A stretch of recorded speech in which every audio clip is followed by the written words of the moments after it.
O silêncio na pequena casa alugada era pesado, denso como o pó que cobria a máquina de costura de Helena. Aos 48 anos, viúva há 6 torturantes meses, cada rangido do assoalho de madeira parecia ecoar a ausência de seu marido. Foi então que o som rasgou a quietude da tarde.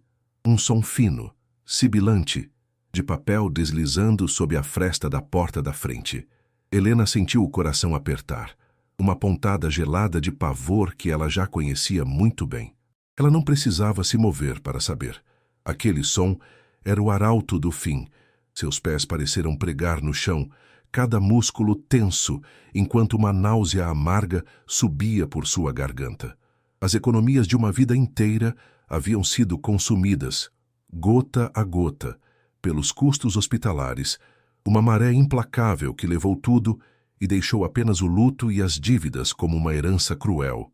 Ela se forçou a caminhar, sentindo o ar pesado em seus pulmões, e pegou o envelope. As mãos tremiam, não é de frio, mas de um desespero puro e absoluto. Ordem de despejo. 2 palavras, uma sentença. Um abismo se abrindo sob seus pés. Em cima da mesa da cozinha, ao lado de uma xícara de café frio de ontem, estava o que restava do seu mundo. 3.000 reais. O valor exato da rescisão de seu último emprego como costureira em uma fábrica que fechou as portas. Helena olhou para as notas gastas, algumas presas com fita adesiva, sentindo a textura frágil do papel em seus dedos calejados. Aquilo não era dinheiro, era um cronômetro de 14 dias, marcando o tempo restante até que ela e Lucas, seu filho de 16 anos, estivessem literalmente na rua. A fome roncava em seu estômago, uma dor oca e constante que ela ignorava para garantir que o filho tivesse o que comer no jantar. O cheiro de mofo vindo do canto do armário misturava-se ao cheiro metálico das moedas que ela contara. Cada som da casa, o pingar incessante da torneira da pia, o zumbido fraco da geladeira vazia, era uma tortura, um lembrete de sua falha. Ela sentia um nó em sua garganta, um choro seco que não conseguia sair. Era a impotência em sua forma mais pura. Lucas entrou na sala, silencioso como um fantasma. Aos 16 anos, ele tentava carregar nos ombros magros o peso de um homem, fingindo uma maturidade que a vida lhe impunha à força. Ele me perguntou sobre o papel na mão dela. Não precisava. Seus olhos, tão parecidos com os do pai, carregavam um medo que ele tentava bravamente esconder. Helena sentiu uma onda de culpa e um amor tão avassalador que doía fisicamente em seu peito. Era por ele que ela precisava lutar, mas suas forças estavam se esvaindo. Ela olhou para sua fiel máquina de costura. Agora, um monumento à sua inutilidade. Antes, seu zumbido era a trilha sonora da casa, a promessa do pão na mesa. Agora, seu silêncio era uma acusação. Sem clientes, sem trabalho, sem renda, suas mãos, que por décadas transformaram tecidos em sustento, agora tremiam, impotentes. O olhar de Lucas para ela não era de cobrança, mas de uma preocupação que partia o coração de Helena em 1000 pedaços. Ela tinha que ser forte por ele, mas sentia seu próprio espírito se partindo. Um arrepio percorreu sua espinha, apesar do ar abafado do cômodo. A memória a transportou de volta ao hospital. O cheiro químico de antisséptico invadiu suas narinas imaginárias. O bip monótono dos monitores cardíacos ecoou em sua mente. Ela podia sentir novamente a mão fria de seu marido na sua, a pele fina como papel. As promessas que ela sussurrou para ele em suas últimas horas agora a assombravam. Palavras que se tornaram cinzas em sua boca. Vou cuidar do Lucas. Nós vamos ficar bem. Como ela pôde ser tão ingênua? A dívida médica não foi uma onda, foi um tsunami. Um monstro silencioso que devorou o seguro, a poupança, o valor da venda do carro e, por fim, a dignidade. 14 dias, 336 horas. Os números dançavam em sua cabeça. Um relógio do juízo final marcando o compasso para a sua ruína completa. Ela olhou pela janela empoeirada, para a vida que continuava lá fora. Carros passavam, pessoas riam. O mundo seguia em frente. Indiferente ao universo particular de Helena, que estava implodindo em câmera lenta. Parada no centro da sala, cercada por caixas de papelão que eles não tinham dinheiro para transportar, Helena se sentiu a mulher mais solitária do mundo. A notificação de despejo estava amassada em seu punho, o papel úmido pelo suor frio de suas mãos. Ela fechou os olhos com força, e o único som que conseguia ouvir era o tambor frenético de seu próprio coração, um ritmo de pânico puro. Não havia família para quem ligar. Não havia mais amigos a quem pedir ajuda, não depois de tantos pedidos anteriores. Eles eram uma ilha, e a maré subia sem piedade. Uma única lágrima, quente e silenciosa, escapou de seu controle e traçou um caminho salgado por sua bochecha. Isso não era apenas pobreza, era o fim da linha, à beira de um precipício do qual não havia retorno. Um grito primitivo, um uivo de dor e raiva se formou em sua garganta, mas ela o engoliu. Ela tinha que ser forte, pelo Lucas, mas enquanto o garoto não via, Helena sentiu a última fibra de sua esperança se romper. Estava acabado. Era o fundo do poço. Ela só não sabia que o poço era muito mais fundo. Foi na terceira noite de insônia, com os olhos ardendo sob a luz fria da tela do celular, que a miragem apareceu. Helena navegava sem rumo por sites de classificados, um ato de puro desespero, movido a cafeína e pânico. O ar da madrugada estava pesado, carregado com o cheiro de sua própria derrota. E então ela viu um anúncio com o título Casa Flutuante Rústica no Pantanal. Sua nova vida começa aqui. O preço a fez prender a respiração. Um nó se formando em sua garganta. R$3.000. Exatos R$3.000. As fotos, granuladas e de uma qualidade duvidosa, mostravam uma pequena construção de madeira sobre águas calmas, cercada por uma vegetação exuberante. Era um charme tosco, uma promessa de paz. Sem aluguel, sem vizinhos para testemunhar sua miséria. Um fio de esperança, fino como uma teia de aranha, mas incrivelmente forte, começou a se formar em seu peito. Ela sentiu o coração acelerar, uma batida descontrolada de medo e anseio. Aquilo não podia ser real. Era uma armadilha ou um milagre. A razão gritava que era loucura. As fotos podiam ter décadas. O vendedor era um nome sem rosto em um perfil genérico. Mas a voz do desespero era mais alta, mais persuasiva. A imagem da ordem de despejo, fria e burocrática, sobrepunha-se a qualquer dúvida. A perspectiva de ver Lucas dormindo em um albergue, ou pior, em uma calçada, era um ácido corroendo sua alma. Aquela casa flutuante, por mais precária que fosse, representava autonomia. Um teto, um lugar para recomeçar onde ninguém conhecia seu fracasso. Helena sentiu um calafrio percorrer sua espinha, uma decisão se solidificando em meio ao caos de seus pensamentos. Ela olhou para a sua máquina de costura silenciosa no canto. Lá ela poderia voltar a costurar, longe da humilhação, longe das memórias dolorosas daquele apartamento. O cheiro da água do rio, da mata, substituiu por um instante o odor de mofo de sua realidade. Era uma aposta, a aposta final. Com os dedos trêmulos, ela clicou no botão para contatar o vendedor. Na manhã seguinte, com o sol pálido entrando pela janela suja, ela mostrou o anúncio para Lucas. O rapaz, com a sabedoria cética da adolescência, franziu a testa.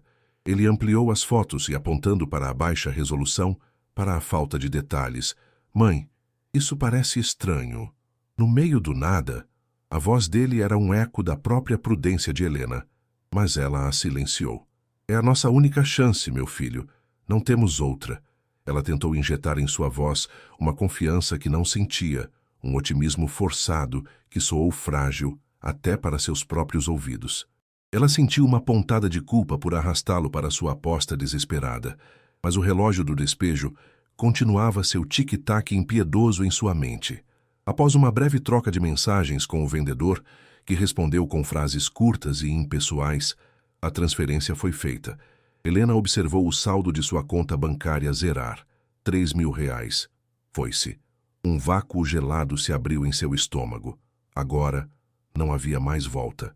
O som da confirmação eletrônica foi como o fechar de uma porta de aço atrás deles.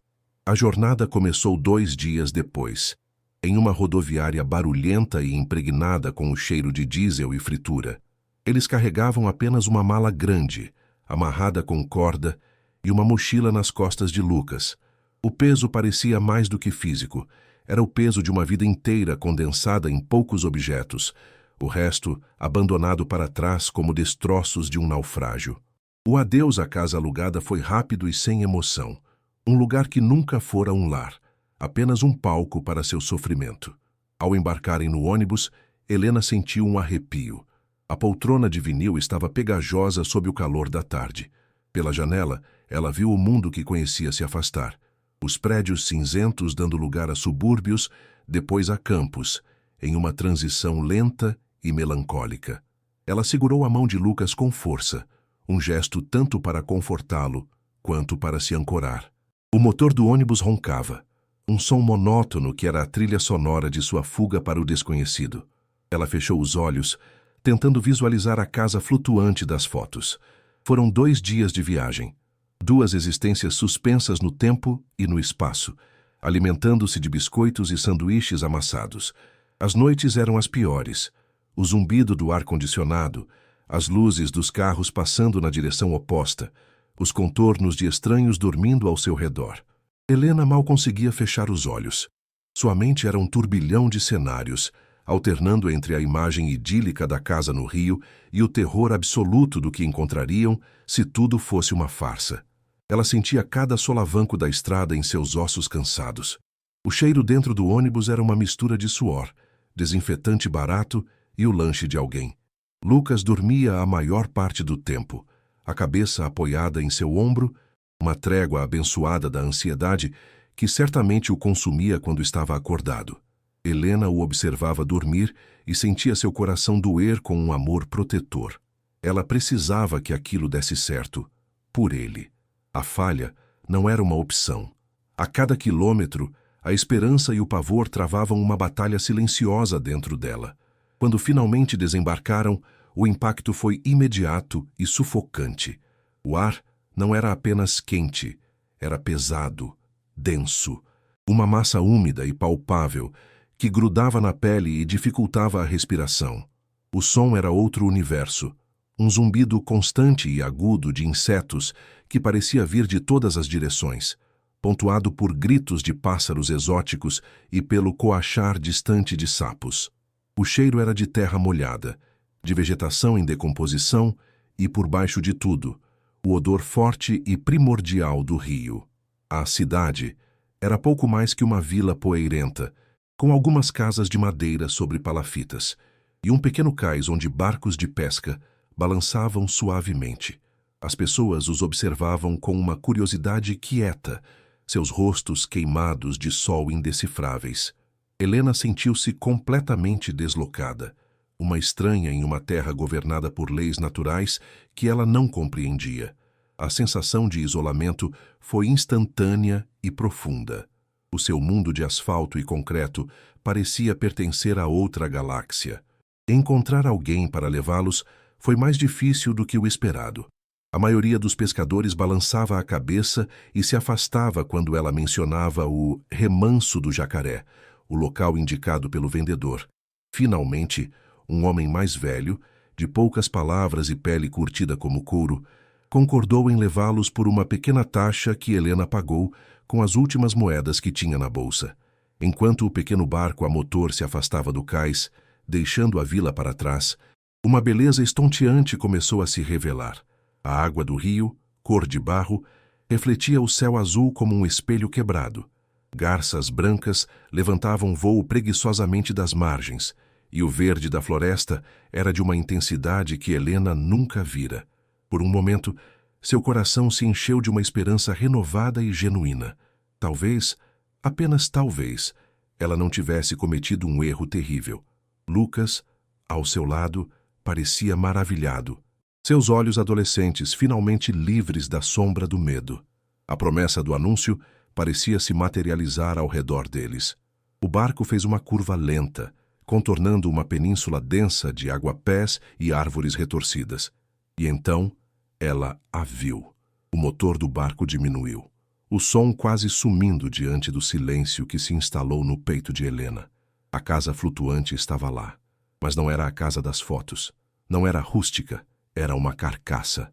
Uma aparição fantasmagórica, apodrecendo na água parada. A estrutura estava perigosamente inclinada para um lado, como um animal ferido prestes a sucumbir. O telhado havia desabado em vários pontos, revelando as entranhas escuras da construção. A madeira, que nas fotos parecia ter um tom quente de mel, estava cinzenta e enegrecida pela umidade e pelo tempo, coberta de limo e fungos. As janelas eram buracos vazios, olhos mortos encarando o nada. O coração de Helena parou. A esperança, que florescera momentos antes, murchou e morreu instantaneamente. Uma náusea violenta subiu por sua garganta. Foi um golpe físico, brutal, que lhe roubou o ar. O barqueiro não disse uma palavra. Ele apenas manobrou o barco até a lateral da ruína flutuante, o casco batendo na madeira podre com um som oco e doentio. O cheiro. Oh, Deus, o cheiro! Foi a segunda onda do ataque. Um fedor insuportável de mofo, de madeira em decomposição e, o pior de tudo, de água estagnada, uma podridão antiga e profunda que parecia emanar das profundezas da própria casa. Era o cheiro da morte de um lugar. Helena ficou paralisada, a mão na boca, lutando contra o vômito. Lucas estava pálido como cera, seus olhos arregalados de horror e incredulidade. O barqueiro, com um gesto rápido, jogou a mala deles no convés inclinado e estendeu a mão, não para ajudar, mas para indicar que sua parte estava feita. Helena, em transe, não se moveu. O mundo ao seu redor, os sons vibrantes do Pantanal, tudo desapareceu. Só existia aquela visão, aquele cheiro, e o som ensurdecedor de seu último fio de esperança se partindo em 1000 pedaços. Com as pernas tremendo, Helena forçou-se a sair do barco. Seu pé tocou o convés e quase escorregou em uma camada de lodo verde e viscoso. Ela se agarrou a um pilar de sustentação, sentindo a madeira úmida e esfarelando sob seus dedos. O silêncio de Lucas ao seu lado era mais pesado do que qualquer acusação. Ela não se atreveu a olhar para ele. O barqueiro já se afastava, o som de seu motor diminuindo rapidamente, deixando-os entregues à sua nova e terrível realidade. Um som fraco, um arrastar de garras, veio de dentro da escuridão da casa, seguido por um chiado agudo. Ratos. O casco inferior, o iporão da casa, estava visivelmente inundado, a água escura e oleosa batendo contra as paredes internas. A inclinação era tão severa que andar no convés era um exercício de equilíbrio precário. A casa não estava apenas abandonada, ela estava ativamente morrendo, afundando em câmera lenta no abraço lamacento do rio. Helena sentiu suas forças se esvaírem, o peso da realidade a esmagando completamente. Ela se arrastou até uma abertura que um dia fora a porta da frente. O interior era ainda pior. A pouca luz que entrava pelos buracos no teto revelava um cenário de devastação. Móveis quebrados e inchados pela umidade estavam espalhados pelo chão, cobertos por uma espessa camada de poeira e teias de aranha. O chão estava escorregadio e, em alguns pontos, cedia perigosamente sob seu peso. O som da água chapinhando no porão inundado era constante, uma trilha sonora sinistra para o seu desastre. Aquele lugar não era um refúgio, era uma tumba aquática e podre no meio do nada. A promessa de uma vida nova era uma piada cruel, uma zombaria de seu desespero. Ela havia trocado uma ordem de despejo por uma armadilha mortal, gastando até o último centavo para se aprisionar em um pesadelo muito pior do que jamais imaginara. A garganta de Helena se fechou e um soluço seco e doloroso escapou de seus lábios. Foi o som da sua completa e total capitulação. O dinheiro acabara. O último centavo foi gasto na passagem de ônibus e no barqueiro. Não havia como voltar. Não havia para onde ir. Estavam presos. A palavra ecoou na mente de Helena, fria e afiada como uma lâmina de gelo. Presos naquela aberração flutuante, a quilômetros de qualquer civilização, sem comida, sem água potável, cercados por uma natureza que agora não parecia mais bela, mas sim ameaçadora e indiferente. Ela sentiu o olhar de Lucas sobre ela e finalmente se virou para encará-lo. O rosto do seu filho não continha raiva, nem acusação. Continha algo muito pior: medo. Um medo puro, infantil, que ele não conseguia mais esconder. E ao ver aquele medo nos olhos do seu menino, o coração de Helena se partiu. A culpa a atingiu com a força de um soco no estômago, tirando-lhe o ar. Ela era a mãe. Ela deveria protegê-lo. Em vez disso, ela o levara para o coração do perigo, para o fundo do abismo. O sol começou a se pôr, tingindo o céu de laranja e roxo, uma beleza macabra que só acentuava o horror da situação deles. As sombras se alongaram, transformando as árvores da margem em figuras monstruosas. Os sons da noite começaram a se erguer, mais altos e mais próximos do que durante o dia. O zumbido dos mosquitos tornou-se uma nuvem faminta ao redor deles. O coachar dos sapos parecia um coro zombeteiro. Helena podia ouvir o som de coisas se movendo na água escura ao redor do casco, e um arrepio de pavor primitivo percorreu sua espinha. Ela abraçou Lucas, que tremia incontrolavelmente, e sentiu as próprias lágrimas quentes finalmente escorrendo por seu rosto. Eram lágrimas não de tristeza, mas de uma fúria impotente e de uma frustração tão absoluta que parecia física. Ela não estava mais no fundo do poço. O fundo do poço havia sido sua casa com a ordem de despejo. Isso era algo diferente. Isso era ser enterrada viva. Encolhidos no canto menos podre do convés inclinado, mãe e filho observaram a escuridão total engolir a paisagem. A lua nova não oferecia consolo, apenas um negrume mais profundo. O cheiro de podridão parecia se intensificar com a umidade da noite. Cada estalo da madeira apodrecendo, cada som desconhecido vindo da mata ou da água, fazia seus corações saltarem. Helena nunca se sentira tão vulnerável, tão exposta. A fome, que antes era uma dor familiar, agora era aguda e urgente. A sede arranhava suas gargantas. O sonho de uma vida nova e pacífica se transformara em uma luta pela sobrevivência imediata. O silêncio entre ela e Lucas era um abismo de palavras não ditas, de medos compartilhados. Ela olhou para a silhueta da casa em ruínas contra o céu sem estrelas. Esta não era uma falsa esperança. Esta era a aniquilação da esperança, uma punição cruel por ter ousado sonhar com uma saída. Naquele momento, no meio do nada, Helena sentiu que tudo estava perdido de uma forma que ela nunca poderia ter concebido. O peso da noite os esmagava. O frio úmido que subia do rio penetrava em seus ossos, fazendo-os tremer apesar do ar abafado. Helena pensou em sua máquina de costura, abandonada. O som familiar de seu motor, a textura dos tecidos sob seus dedos, tudo parecia pertencer a uma outra vida, a uma outra mulher. Aqui, suas habilidades não valiam nada. Suas mãos calejadas, antes ferramentas de criação e sustento, agora estavam vazias e inúteis. Ela sentia o corpo de Lucas encolhido contra o seu, buscando um calor e uma segurança que ela não podia oferecer. Um sentimento de despersonalização tomou conta dela. Era como se estivesse assistindo a um filme terrível sobre a vida de outra pessoa, mas a fome em seu estômago e o medo gelado em suas veias eram inegavelmente reais. Cada segundo se arrastava, uma tortura lenta. Ela não sabia como eles veriam o amanhecer, muito menos como enfrentariam o dia seguinte. Naquele breu pantaneiro, a única certeza era a de que haviam sido completamente e irremediavelmente derrotados.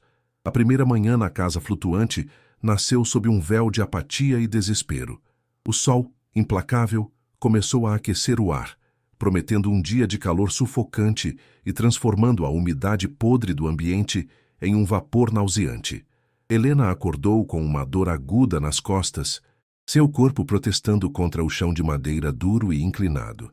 Ao seu lado, Lucas dormia um sono agitado, o rosto marcado pela ansiedade. A realidade da noite anterior não fora um pesadelo. Era ali, palpável na madeira viscosa sob seus dedos, no zumbido incessante dos mosquitos e no cheiro pútrido que impregnava suas roupas e seu cabelo. A fome era uma criatura viva dentro dela, roendo seu estômago. A inclinação da casa, sutil durante a noite, parecia mais pronunciada agora. Um lembrete constante de que a estrutura estava ativamente afundando.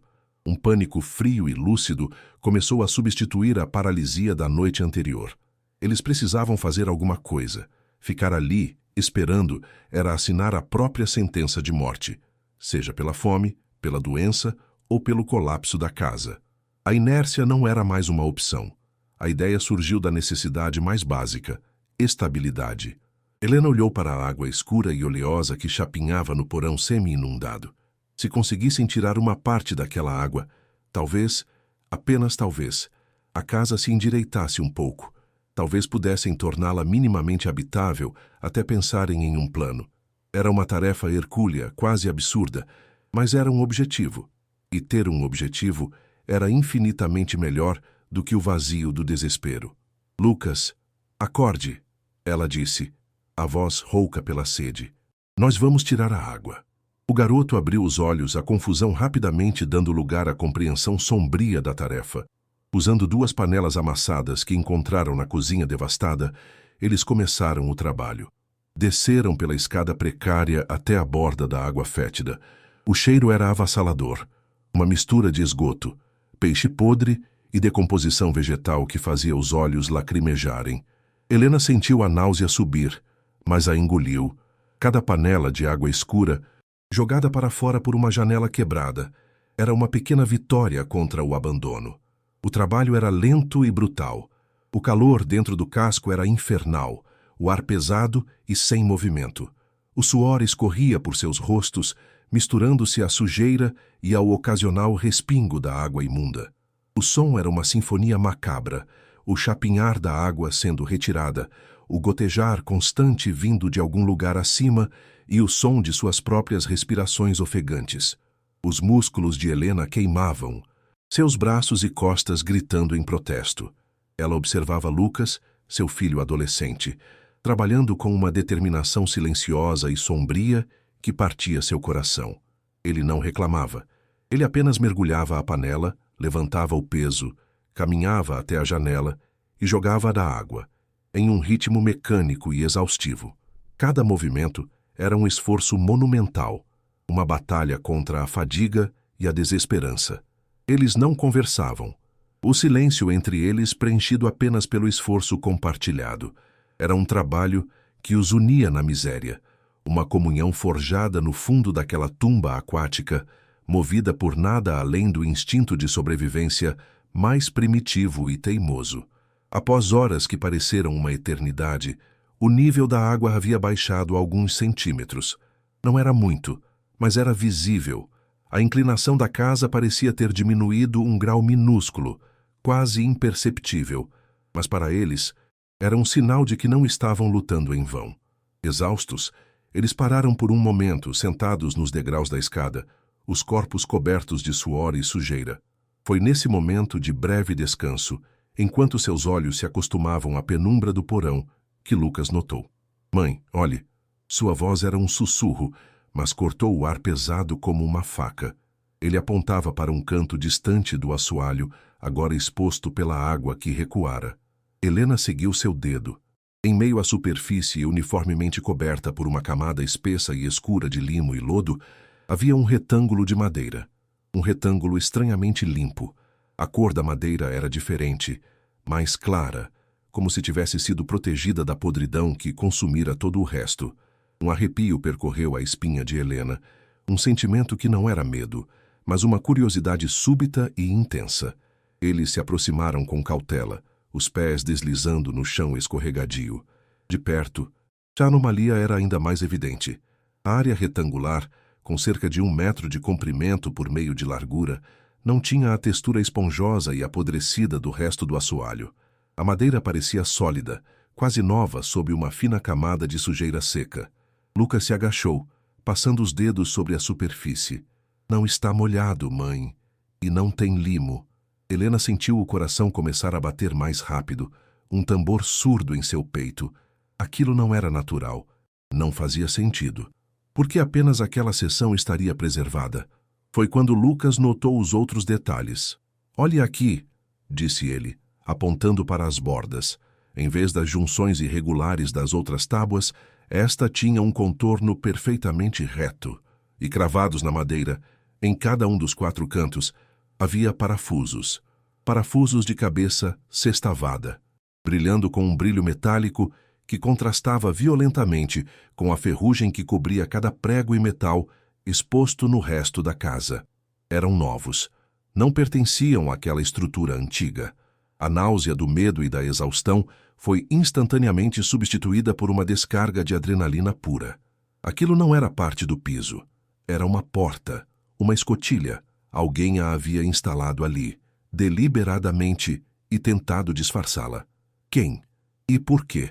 As perguntas explodiram na mente de Helena, afastando a fome, a sede e o cansaço. Ela sentiu uma urgência febril. Eles precisavam abrir. O que quer que estivesse ali era a única coisa naquele lugar maldito que não era podridão e decadência. Era um segredo.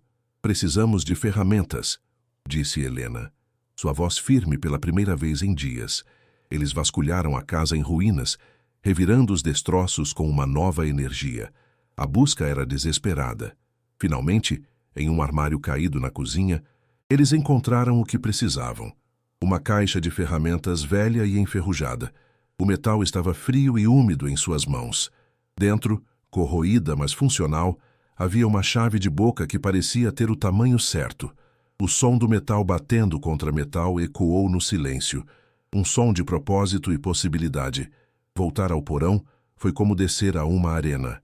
A luz fraca que entrava pelas frestas mal iluminava a escotilha, tornando-a ainda mais misteriosa. Lucas encaixou a chave de boca no primeiro parafuso. Estava apertado, congelado pelo tempo ou pela força. Ele fez força, o rosto vermelho pelo esforço, os músculos do braço tenso. Nada.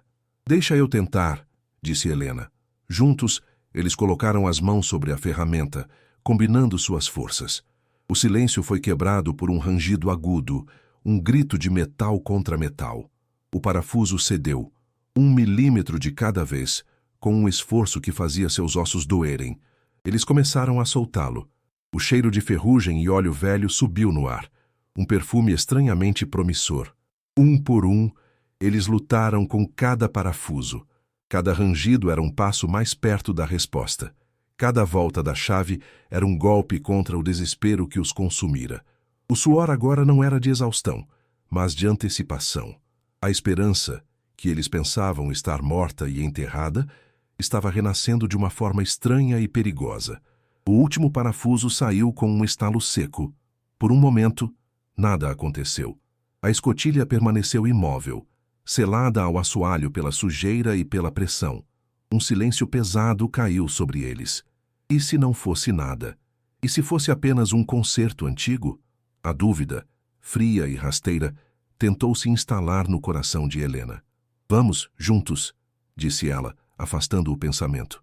Eles enfiaram as pontas dos dedos na fresta fina que se formou. A madeira era áspera, cheia de farpas. Puxaram. A escotilha não se moveu. Era pesada, muito mais pesada do que uma simples tábua deveria ser.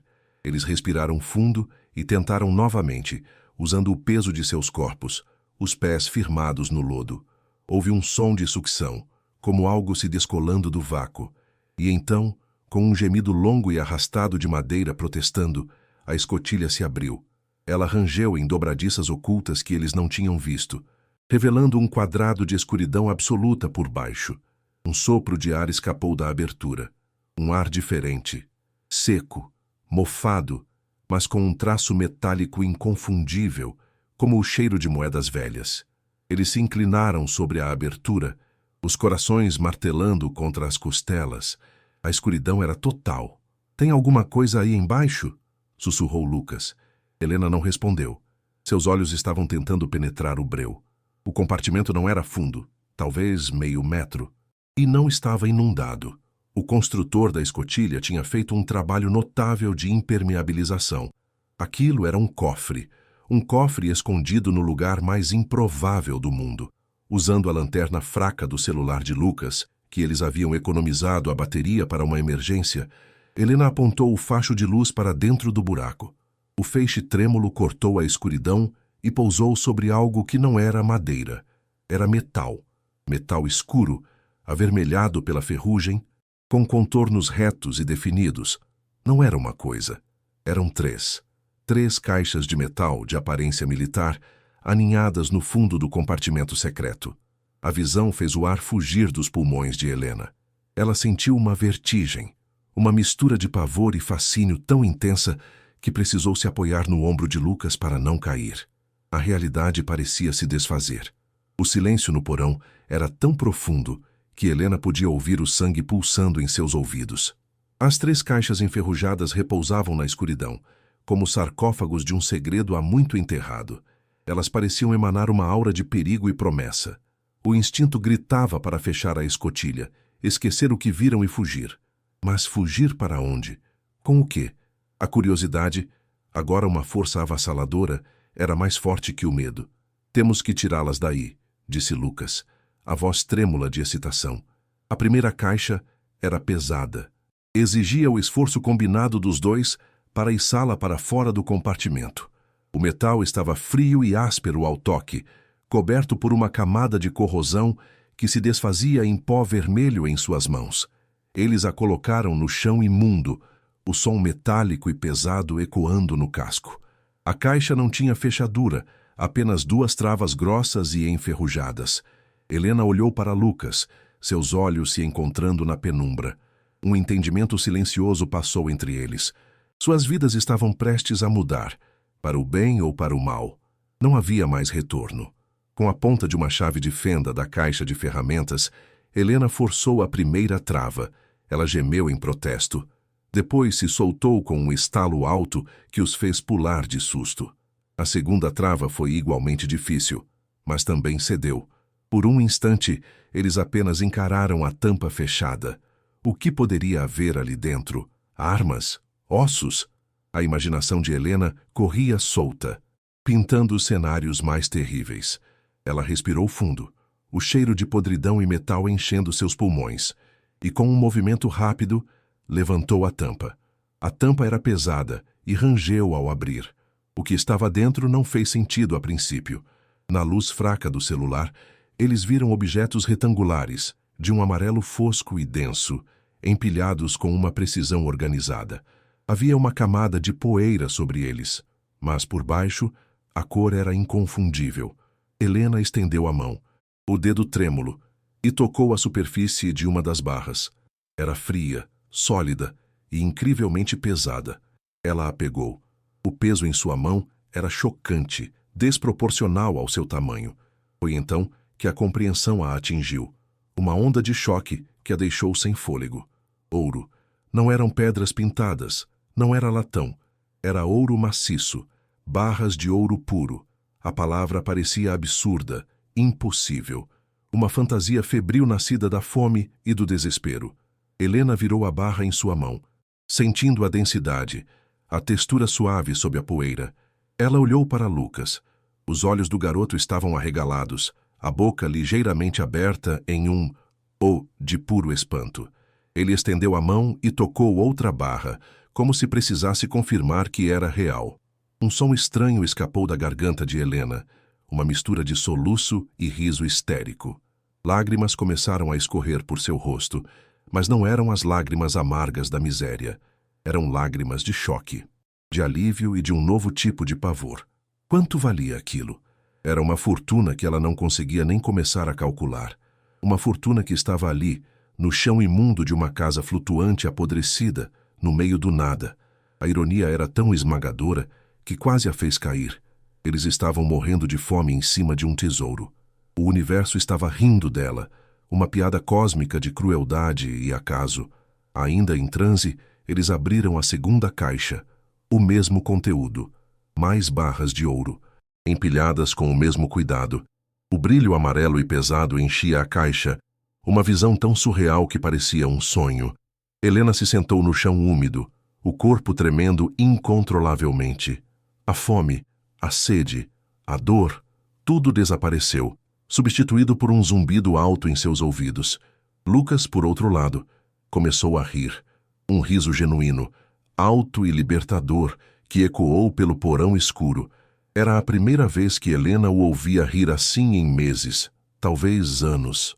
O som era a coisa mais preciosa do mundo, mais valioso do que todo o ouro empilhado à sua frente. Ele pegou uma das barras e a ergueu, fingindo que era um troféu. "Mãe, estamos ricos!" ele gritou. a voz de adolescente quebrando de emoção. A palavra ricos soava estranha, estrangeira. Helena não conseguia processá-la. A única coisa que seu cérebro conseguia entender era: estamos seguros. O espectro da fome, do despejo, da rua, tudo se dissolvia diante daquele brilho amarelo e pesado. Era o fim do desespero. Mas havia a terceira caixa. Era diferente das outras duas. Quando a levantaram, notaram que era muito mais leve. As travas, idênticas às outras, abriram-se com mais facilidade. O medo voltou, um calafrio na espinha de Helena. Se as duas primeiras continham a solução, talvez a terceira contivesse o problema. Com uma hesitação que não sentira antes, ela levantou a tampa. Não havia ouro. Em vez disso, o interior estava forrado com um material oleado e continha um único pacote, envolto em lona impermeável e amarrado com um barbante grosso. O cheiro de papel velho e tinta seca escapou da caixa, um odor fantasmagórico que contava histórias de um tempo distante. Com as mãos ainda trêmulas, Helena desamarrou o nó e desembrulhou o pacote. Dentro havia um diário de bordo com capa de couro, rachado e desbotado pela idade, e uma pilha de documentos amarelados, presos por um clipe de metal enferrujado. O ouro era a riqueza, mas aquilo Helena sentiu com uma certeza arrepiante. Era a verdade. E a verdade, ela suspeitava, era muito mais perigosa que a riqueza. Ela abriu o diário. A caligrafia era apertada e nervosa, feita com uma caneta tinteiro. A tinta estava desbotada em alguns lugares, mas ainda era legível. A primeira data era de 1987. Helena começou a ler em voz alta, sua voz um sussurro na escuridão, enquanto Lucas iluminava a página com o celular. As palavras pintavam um quadro de crime e ganância. O dono do diário, um homem chamado Jonas, detalhava sua vida como contrabandista. Ele usava aquela mesma casa flutuante, então nova e robusta, para transportar ouro. Ouro extraído ilegalmente de garimpos clandestinos na fronteira com a Bolívia, descendo o rio sob o manto da noite. O metal era entregue a um homem poderoso na região, um fazendeiro conhecido apenas como o Coronel. O diário descrevia o coronel como um homem impiedoso que controlava políticos e a polícia local, usando a vasta riqueza do contrabando para financiar seu poder e silenciar seus inimigos. Um arrepio percorreu a espinha de Helena. Eles não haviam encontrado um tesouro perdido. Haviam tropeçado na cena de um crime antigo e muito perigoso. As últimas páginas do diário eram as mais perturbadoras. A caligrafia de Jonas tornava-se cada vez mais errática e paranoica. Ele descrevia um último e enorme carregamento, o mesmo que estava agora nas caixas aos pés de Helena e Lucas. Jonas suspeitava que o coronel planejava eliminá-lo após a entrega. Ele não deixa pontas soltas, escreveu Jonas em uma passagem. Desta vez é diferente. Sinto nos meus ossos. A última entrada era curta, datada de uma noite de novembro de 1988. Jonas escreveu que estava planejando pegar aquele carregamento e desaparecer, usar o ouro para começar uma nova vida longe do alcance do coronel. Ele mencionou a escotilha secreta que construíra, seu seguro de vida. A entrada terminava abruptamente no meio de uma frase. O barco do coronel está se aproximando, mais cedo do que o esperado. Ele veio pessoalmente, o que significa... A frase nunca foi concluída. O diário ficou em silêncio. Jonas desapareceu. Helena fechou o livro, as mãos geladas. O ouro não era um tesouro, era uma prova de roubo, de contrabando e, muito provavelmente, de assassinato. Helena olhou para as barras de ouro com novos olhos. Elas não brilhavam mais com a promessa de segurança. Elas agora tinham o brilho frio e sinistro do sangue. Cada barra representava a ganância de um homem e a morte provável de outro. O peso que sentira em sua mão agora parecia o peso de um segredo mortal. Eles não estavam apenas ricos, estavam em posse de uma verdade que pessoas poderosas haviam matado para esconder. A casa flutuante não era apenas uma ruína, era o túmulo de Jonas e a cena de seu último ato desesperado. A podridão ao redor deles, de repente, pareceu mais sinistra, como se a própria madeira estivesse saturada não apenas de água, mas da violência daquela noite distante. O isolamento, que antes parecera uma maldição, agora se revelava como uma bênção temporária. Ninguém sabia que eles estavam ali, ninguém sabia o que haviam encontrado, mas por quanto tempo? Helena sentiu o medo retornar, mais forte e mais inteligente do que antes. O desespero da pobreza fora substituído pelo terror da descoberta.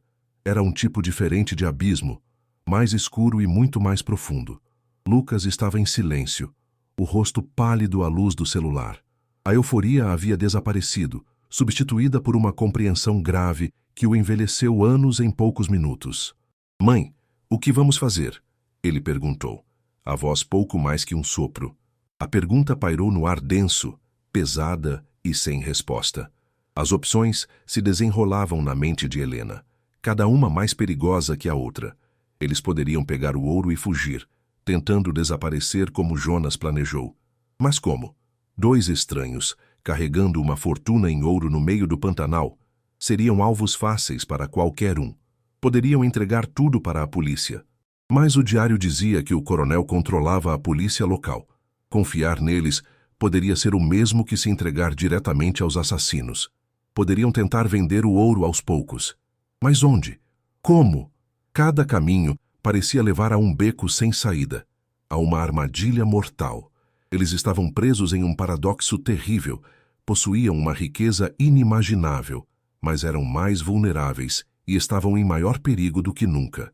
A fortuna era uma isca, e eles eram os peixes prestes a serem fisgados. Cuidadosamente, eles colocaram as barras de ouro de volta nas caixas.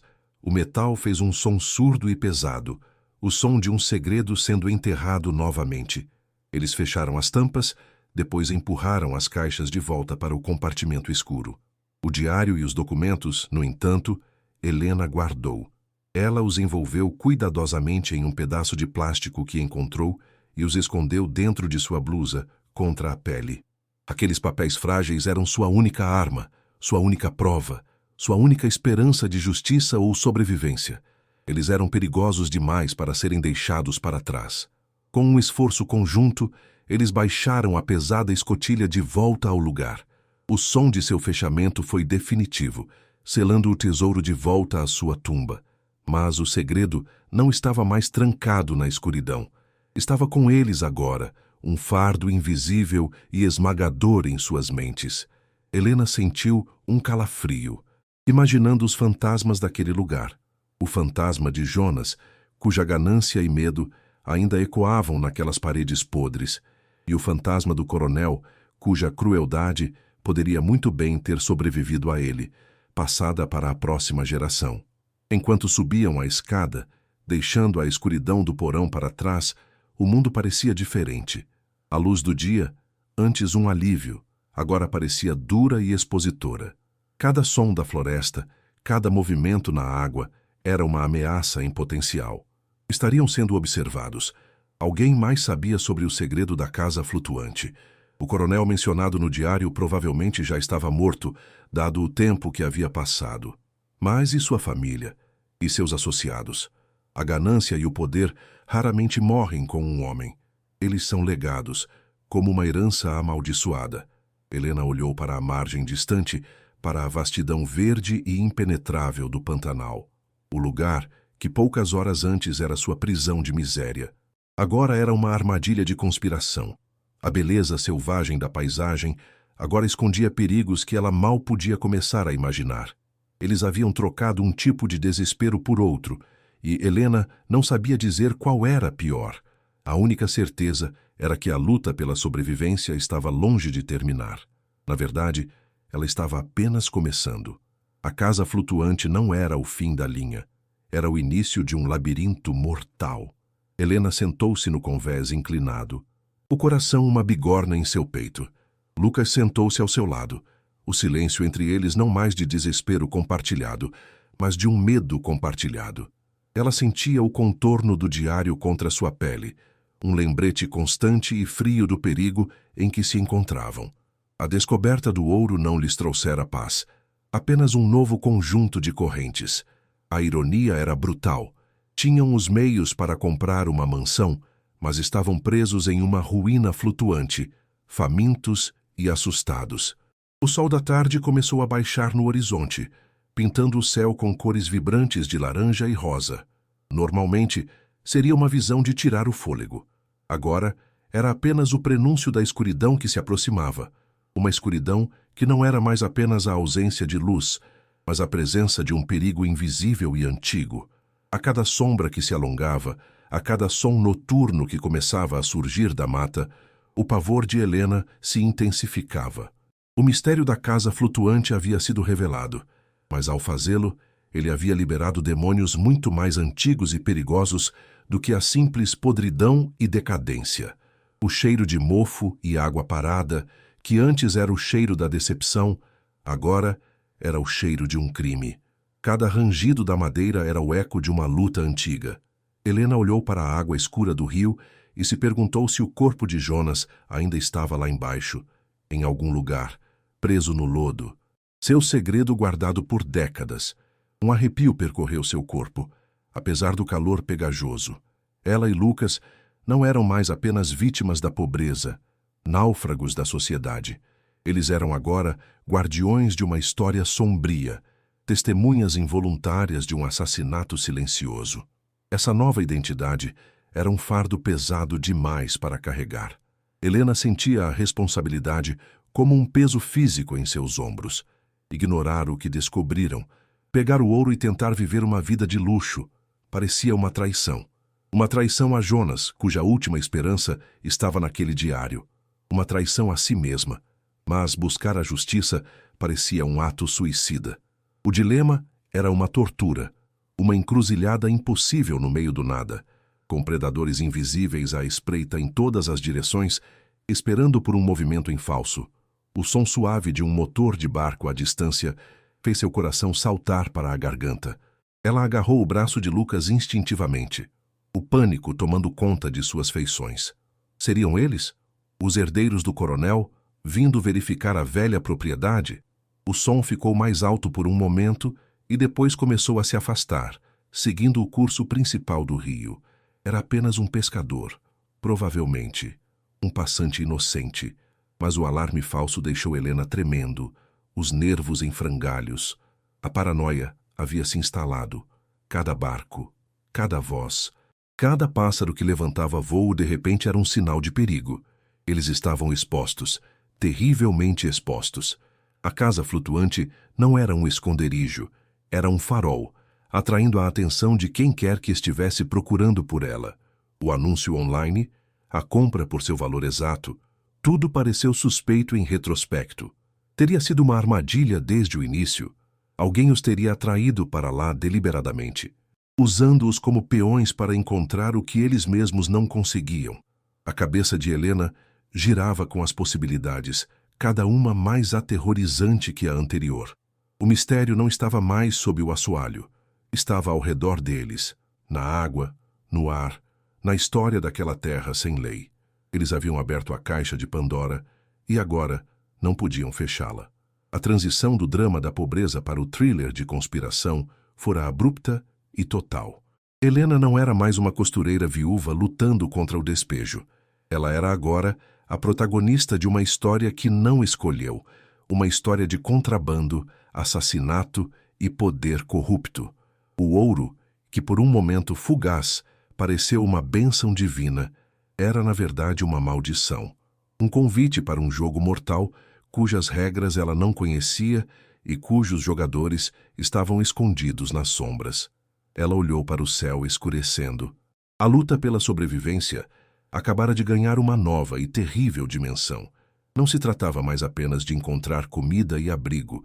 Tratava-se de ser mais esperto que os fantasmas do passado e os monstros do presente. O desespero se fora, mas, em seu lugar, nasceu um tipo de medo muito mais frio, calculista e letal. A noite estava caindo, e com ela, a certeza de que não estavam mais sozinhos. Eles se encolheram dentro da estrutura escura, o som da noite pantaneira, envolvendo-os completamente. O coachar dos sapos, o zumbido dos insetos, o chamado distante de um animal noturno. Antes, esses eram apenas sons da natureza. Agora, soavam como um relógio, marcando o tempo em um mundo onde eles eram a presa. Helena segurava o diário contra o peito, o couro velho e rachado quase como uma segunda pele. Era um talismã e uma sentença de morte, tudo ao mesmo tempo. O brilho do ouro estava gravado em sua mente, uma imagem de riqueza impossível e perigo absoluto. A descoberta não simplificara suas vidas. Ela a complicara a um nível que beirava o surreal. De um lado, a promessa de um futuro sem preocupações financeiras para ela e seu filho. Do outro, a ameaça muito real de uma morte violenta nas mãos de pessoas que fariam qualquer coisa para proteger seus segredos. O ato de esgotar a água, um simples ato de sobrevivência, havia-os mergulhado em um mistério muito mais profundo e turvo do que as águas do próprio rio. A questão não era mais como vamos sobreviver a este lugar, mas sim como vamos sair vivos desta história. A luz do dia que se filtrava pelos buracos do telhado parecia fraca, insuficiente para dissipar a escuridão que emanava das páginas do diário. Helena sentia a textura quebradiça do papel velho sob seus dedos, um artefato frágil que continha um peso esmagador. O cheiro de mofo e tinta desbotada era o perfume de uma história de ganância e morte. As palavras de Jonas pintavam o retrato de um fantasma poderoso, o Coronel. Um homem que não era apenas um fazendeiro, mas um rei sombrio cujo trono fora construído sobre ouro de sangue e cujos decretos eram sussurrados nos corredores do poder político e policial. Helena sentiu um calafrio profundo ao ler sobre a forma como o coronel financiava campanhas. Comprava juízes e silenciava jornalistas. O diário não era apenas sobre contrabando. Era a crônica da fundação de um império criminoso, uma injustiça histórica que envenenara as raízes daquela terra. O ouro que repousava sob seus pés não era uma fortuna. Era o alicerce podre sobre o qual o poder daquela região ainda se equilibrava. Ela continuou a ler, a voz de Jonas parecendo ecoar em sua mente, um sussurro desesperado vindo do passado. Havia trechos sobre a brutalidade dos capangas do coronel, sobre garimpeiros que desapareciam após questionarem os pagamentos, sobre a floresta sendo devastada sem piedade para abrir novas rotas para o maquinário ilegal. Um parágrafo, em particular, fez o sangue de Helena gelar. Ele não deixa pontas soltas, escrevera Jonas, a caligrafia ficando mais trêmula. Vi com meus próprios olhos o que acontece com quem fala demais. O rio não guarda segredos, mas engole corpos muito bem. Naquele momento, Helena sentiu uma conexão visceral com aquele homem morto há décadas. Ela podia sentir seu pavor, sua paranoia crescente, o sentimento de estar preso em uma engrenagem da qual não havia escapatória. A casa flutuante, que fora a ferramenta de trabalho de Jonas, havia se tornado sua jaula, e agora, por uma cruel ironia do destino, tornara-se a jaula de Helena também. O segredo que ele tentara roubar para si era agora o fardo dela. A última página era quase ilegível, manchada por algo que parecia ser água, ou talvez pressa. A frase interrompida, ele veio pessoalmente, o que significa, pairava no ar como uma assombração. Helena fechou os olhos e a cena se formou em sua imaginação com uma clareza aterrorizante. A noite escura no rio, o som do motor de outro barco se aproximando, as vozes duras, a discussão, o brilho metálico de uma arma sob a luz da lua. Ela podia quase ouvir o som do corpo de Jonas caindo na água escura e fria, o segredo do ouro afundando com ele, enquanto a casa flutuante era deixada para apodrecer, um mausoléu silencioso para um crime perfeito. O silêncio no diário era mais eloquente do que qualquer palavra. Era o som de uma vida sendo apagada. Helena sentiu uma onda de náusea. Ela e Lucas não eram descobridores de um tesouro. Eram profanadores de um túmulo. E o fantasma que haviam despertado não era o de Jonas, mas o da violência que o matou. Aquele poder não poderia ter simplesmente desaparecido. A questão martelava sua mente, implacável.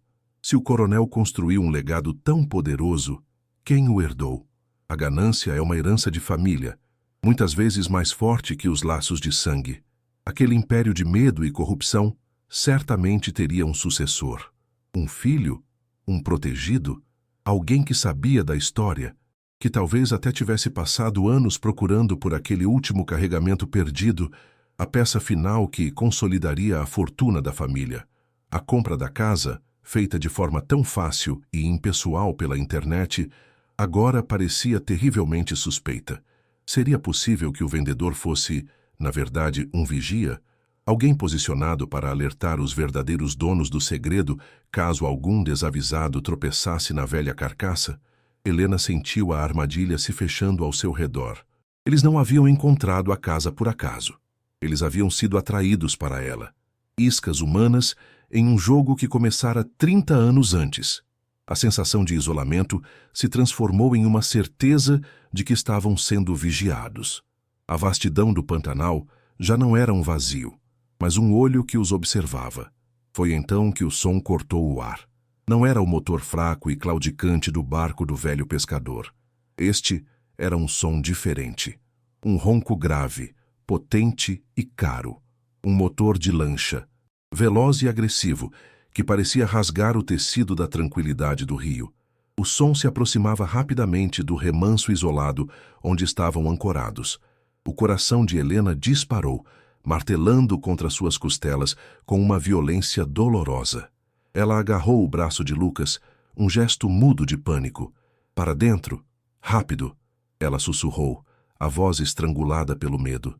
Eles se esgueiraram para a parte mais escura do interior da casa, agachando-se atrás de uma parede semi-tombada, o cheiro de mofo e podridão envolvendo-os como uma mortalha. Helena espiou por uma fresta na madeira podre.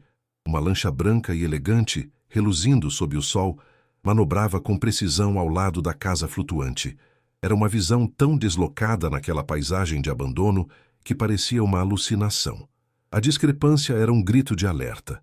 Ninguém com um barco daqueles viria a este lugar por acaso. Um homem saltou da lancha para o convés da casa flutuante com uma agilidade surpreendente. Ele era o oposto absoluto do ambiente ao seu redor. Vestia uma camisa de linho branca impecável, calças de sarja e sapatos de couro caros que pareciam ofendidos pela sujeira do convés. Tinha cabelos grisalhos penteados para trás e um sorriso polido no rosto, mas seus olhos, pequenos e calculistas, varriam cada detalhe da ruína com uma intensidade predatória. Ele não parecia um turista perdido. Ele parecia um inspetor, ou pior, um proprietário verificando seu domínio. O cheiro fraco de sua colônia cara chegou até Helena. Um aroma cítrico e artificial que se chocava violentamente com o odor orgânico e terroso da decomposição. Ele caminhou pelo convés com uma familiaridade desconcertante, seus passos firmes apesar da inclinação.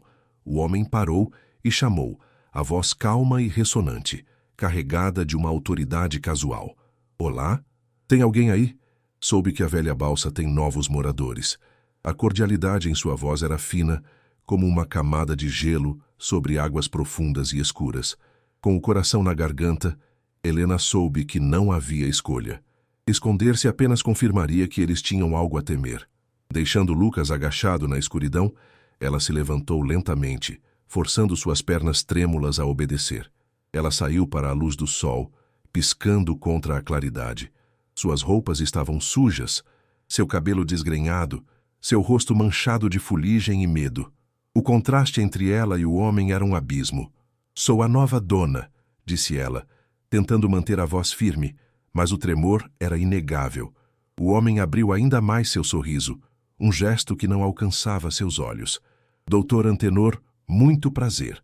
Ele se apresentou, estendendo uma mão macia e bem cuidada que Helena hesitou em tocar com a sua, suja e calejada. Filho do falecido coronel Ramiro. Minha família é dona de terras por aqui há gerações. A menção ao título coronel foi como um soco no estômago de Helena. A náusea subiu por sua garganta, fria e amarga. O fantasma tinha um nome, e agora seu herdeiro estava parado a 2 metros dela. Ele ignorou a mão dela e continuou, seu olhar passando por ela e avaliando a ruína com um falso ar de comiseração. Minha nossa! As fotos na internet certamente eram generosas, ele disse com uma risadinha condescendente. Meu pai sempre teve um carinho por esta sucata. Nostalgia, sabe? Ele conhecia o dono original, um sujeito chamado Jonas. Desapareceu anos atrás. Uma tragédia, Cada palavra era uma peça de um quebra-cabeça medonho se encaixando. Ele estava testando-a, jogando os nomes para ver sua reação. Helena sentiu o diário escondido contra sua pele, quente e vivo. Ela lutou para manter seu rosto inexpressivo. Um esforço sobre-humano. Ouvi dizer que a senhora pagou R$ 3.000 por este entulho. Foi um péssimo negócio, mas hoje é seu dia de sorte. Ele fez uma pausa dramática, o sorriso polido, fixo no lugar. Pelo valor sentimental, e para limpar esta área do rio, estou disposto a comprá-la da senhora agora mesmo. Ofereço 5.000 pelo trabalho de tirar seu lixo daqui. A oferta era um insulto calculado, uma demonstração de poder. Helena sentiu uma onda de fúria misturada ao pavor. 5.000. Ele estava oferecendo migalhas por uma fortuna que valia milhões. Uma fortuna que ele sabia que estava ali, em algum lugar. A oferta não era uma negociação, era uma intimação. Ele não estava tentando comprar a casa. Estava tentando comprar seu silêncio, sua ignorância.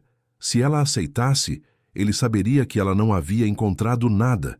Se recusasse, o que aconteceria se ela recusasse? Seu instinto de sobrevivência gritava para que ela aceitasse o dinheiro e fugisse. Mas algo mais profundo, uma teimosia nascida do desespero e uma centelha de dignidade, se rebelou. Ela pensou em Jonas, pensou na injustiça. Não, obrigada. Ela conseguiu dizer, a voz um fio.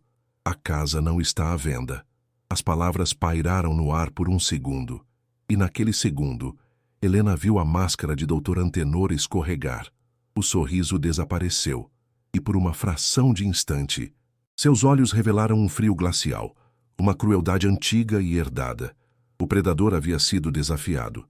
O sorriso voltou, mas agora era diferente.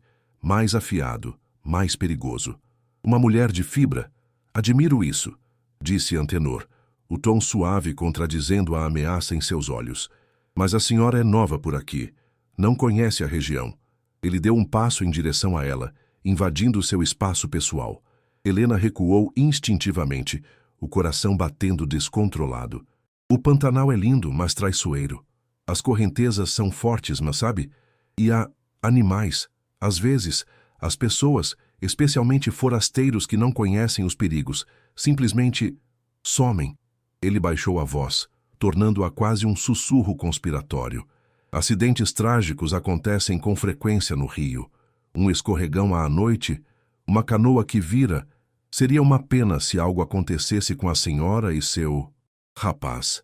Ele inclinou a cabeça na direção da parte escura da casa, de onde ele sabia que Lucas os observava. A ameaça não era mais velada. Era explícita, direta e apontada para a coisa que Helena mais amava no mundo. O ar ficou rarefeito, difícil de respirar. Ele se endireitou, ajeitando a camisa como se estivesse limpando uma poeira invisível. O sorriso polido estava de volta em seu rosto, uma máscara de civilidade sobre a face de um monstro. Pense na minha oferta, ele disse, a voz novamente leve e casual. Ela não ficará na mesa para sempre. A vida é curta. Ele se virou sem esperar por uma resposta e caminhou de volta para sua lancha com a mesma confiança com que chegara. Cada passo dele sobre o convés podre era uma martelada no peito de Helena. Ela ficou paralisada, observando-o saltar para dentro da lancha branca. Ele não olhou para trás. O motor potente rugiu, a água espirrou e, em segundos, a lancha desapareceu atrás da curva do rio, deixando para trás um silêncio pesado e um rastro de espuma na água turva. O cheiro de sua colônia ainda pairava no ar, uma violação sintética na podridão natural do lugar. A visita durara menos de 10 minutos, mas mudara tudo. O perigo não era mais um fantasma do passado. Tinha um nome, um rosto e sabia exatamente onde encontrá-los. Assim que o som do motor desapareceu completamente, as pernas de Helena cederam. Ela caiu de joelhos no convés imundo, o corpo tremendo com uma violência que não conseguia controlar. A força que a mantivera de pé na frente daquele homem se esvaiu, deixando apenas um pavor puro e visceral. Um soluço seco escapou de sua garganta. Lucas correu para fora da escuridão e a abraçou, seu próprio corpo tremendo. Mãe, quem era ele? O que ele queria? Ele perguntou, a voz cheia de um medo que espelhava o dela. Helena não conseguia responder. As palavras de Antenor ecoavam em sua mente, cada sílaba uma promessa de violência. Acidentes trágicos acontecem. A frase era uma sentença de morte. Ele sabia. De alguma forma, ele sabia ou suspeitava fortemente sobre o ouro. E ele não iria parar até tê-lo de volta. A casa flutuante, sua prisão de miséria, havia se tornado oficialmente uma sentença no corredor da morte. Eles não estavam mais apenas isolados. Estavam marcados. A recusa de Helena não fora um ato de coragem, fora o acionamento de um cronômetro. Helena sentiu o contorno do diário sob sua blusa. Aquele pequeno livro era a causa e a possível solução de tudo. Continha a verdade que poderia destruir Antenor, mas tentar usá-la seria como acender um fósforo em uma sala cheia de pólvora. Ela olhou para o rosto assustado de seu filho, para seus olhos que imploravam por uma segurança que ela não podia mais garantir. O dilema era uma tortura física. O ouro sob seus pés poderia comprar-lhes uma fuga, uma nova identidade, uma vida em qualquer outro lugar do mundo. Eles poderiam simplesmente desaparecer, levando o segredo e a fortuna com eles. Mas Antenor os deixaria ir? Ele parecia o tipo de homem que não desistiria da caça. Por outro lado, entregar o diário às autoridades parecia suicídio. O próprio livro dizia que a polícia local estava no bolso do coronel. Entregar as provas a eles seria como entregar a própria corda ao carrasco. Ela estava presa entre a ganância de um monstro e a justiça de um sistema corrupto. Não havia caminho seguro. Ela olhou para a água escura do rio, a mesma água que engolira Jonas 30 anos atrás. O sol se punha, e as sombras da noite começavam a rastejar sobre a paisagem, não mais como simples sombras, mas como os capangas de Antenor, vindo para cumprir sua promessa. O silêncio que se seguiu à partida dele era mais aterrorizante do que o som de seu motor. Era o silêncio da espera, a calmaria antes da tempestade. Ela sentia o peso do olhar de Lucas sobre si, um olhar que pedia uma decisão. Ele confiava nela. Confiava que ela os tiraria dali, que os protegeria, assim como ela prometera ao seu pai em seu leito de morte. Mas como? Como ela poderia lutar contra um homem que tinha poder, dinheiro e uma história familiar de fazer pessoas desaparecerem? A costureira viúva e falida agora era uma jogadora em uma partida mortal, e ela não tinha ideia de como mover a próxima peça. Cada opção parecia levar ao mesmo final trágico. A descoberta do tesouro havia se tornado a mais cruel das maldições. Ele sabia. Aquele sorriso falso e as palavras gentis eram uma sentença de morte velada. Helena agora segurava a prova de um crime e a chave para uma fortuna, mas também o alvo nas costas de sua família. O homem que partira não era apenas um herdeiro. Era a personificação de uma violência que atravessara gerações, e ele não descansaria. Helena olhou para o rosto de seu filho, a única coisa que importava em seu universo em colapso. E agora, a pergunta é para você. O que você faria no lugar dela? Arriscaria a vida do seu filho para expor a verdade e buscar justiça por um crime antigo, confiando em um sistema que poderia estar corrompido? Ou pegaria o ouro e tentaria desaparecer para sempre, vivendo como uma fugitiva com o peso daquele segredo sangrento em sua consciência? A escolha entre a coragem e a sobrevivência é um abismo. Em qual lado você pularia? A poeira levantada pela lancha de Antenor demorou a assentar, mas o terror que ele deixou para trás era uma nuvem densa e permanente. Helena permaneceu de joelhos, o corpo sacudido por tremores incontroláveis que vinham das profundezas de sua alma. Cada fibra de seu ser gritava. O som do motor inimigo, já distante, continuava a ecoar em sua mente, um zumbido de ameaça que se sobrepunha aos sons naturais do Pantanal. O cheiro cítrico da colônia de Antenor ainda pairava no ar, um perfume sintético de violência que contaminava o cheiro de terra e água. Ela sentia o coração bater descompassado, não mais com a ânsia da fome, mas com o ritmo frenético do pavor. A realidade a atingiu com a força de um maremoto. A recusa dela não fora um ato de desafio, mas o puxar do pino de uma granada. Agora, ela apenas podia esperar pela explosão, sentindo o tempo escorrer por entre seus dedos como areia fina, cada grão uma contagem regressiva para a chegada da noite e dos monstros que ela prometia trazer consigo. A certeza de que estavam marcados era uma ferida aberta. Lucas a abraçou com força, o corpo magro do adolescente, oferecendo um conforto frágil contra um medo monumental. Ele não chorava, mas Helena sentia a rigidez de seu corpo, a tensão de um animal encurralado. "Mãe, a gente tem que sair daqui, agora", ele sussurrou, a voz embargada, enterrando o rosto no ombro dela. As palavras dele eram um eco do próprio pânico de Helena, mas a responsabilidade de mãe a forçou a engolir seu próprio terror. Ela precisava ser a rocha, mesmo que por dentro estivesse se desfazendo em pó. Ela se levantou, puxando Lucas consigo, as pernas bambas como se fossem feitas de corda. O sol poente lançava longas sombras que se arrastavam pelo convés, transformando os destroços da casa em figuras grotescas. Cada sombra parecia se mover, espreitando. O perigo não era mais uma suspeita, era uma presença física que respirava em suas nucas. Eles tinham um tesouro sob os pés e um alvo em suas costas. Uma combinação que os transformava nas pessoas mais ricas e, ao mesmo tempo, mais pobres do mundo. A liberdade era uma miragem distante. Então, um novo som.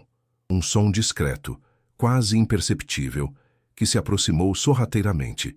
Não era o ronco potente de uma lancha, mas um chapinhar suave e ritmado, o som de um remo cortando a água com uma perícia nascida de uma vida inteira de prática. Um som de madeira batendo gentilmente contra a madeira soou no casco podre da casa flutuante. Um toque-toque suave, hesitante. O coração de Helena saltou para a garganta, um novo tipo de alarme soando. Seria outra armadilha? Uma abordagem diferente para o mesmo fim terrível? Ela empurrou Lucas para trás, para a escuridão do interior, e se aproximou da borda do convés com o corpo tenso, pronta para gritar, para lutar, para fazer qualquer coisa.